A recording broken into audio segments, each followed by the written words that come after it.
Boker Tov à tous. Dans la Mishnah numéro 7, Nitaï Darbel, il disait comme ça.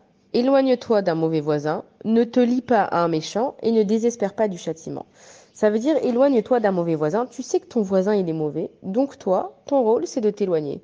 N'aie pas trop de contact avec lui, tu peux être poli, des bonjours, des au revoir, mais tu sais que c'est pas une bonne fréquentation, donc éloigne-toi de lui. Quand on nous dit ne te lie pas à un méchant, alors le langage qui est utilisé c'est les hit raber, ça vient du mot aussi raver qui veut dire ami. Ça veut dire qu'un voisin, tu sais qu'il est pas bien, donc tu peux t'éloigner. Le problème avec les gens, tu sais pas qui est bien, tu sais pas qui est pas bien non plus. Donc ce que tu dois faire, c'est que quand tu dois te lier d'amitié avec quelqu'un, regarde bien en fait avec qui tu te lies d'amitié. C'est pour te protéger à toi que la Torah elle te dit ça. Parce que quand tu vas te lier d'amitié avec quelqu'un qui a tendance à se moquer, bah, tu vas finir par te moquer toi aussi.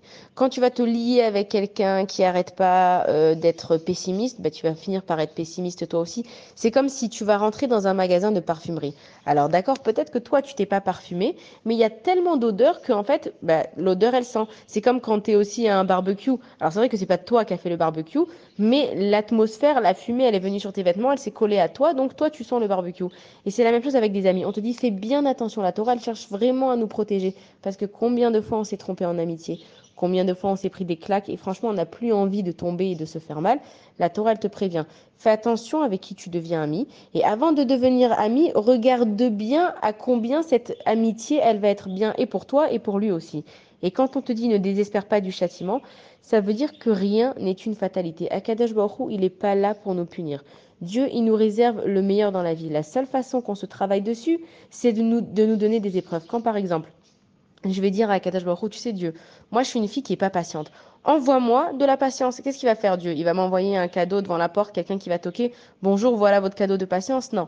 Quand moi je demande la patience à Dieu, il va m'envoyer une épreuve dans laquelle je vais pouvoir travailler ma patience. Quand moi je vais dire à Kadash Baruch tu sais, moi j'ai envie de travailler sur ma colère, tu crois que quoi? Dieu il va m'envoyer un cadeau avec voilà votre cadeau avec le calme?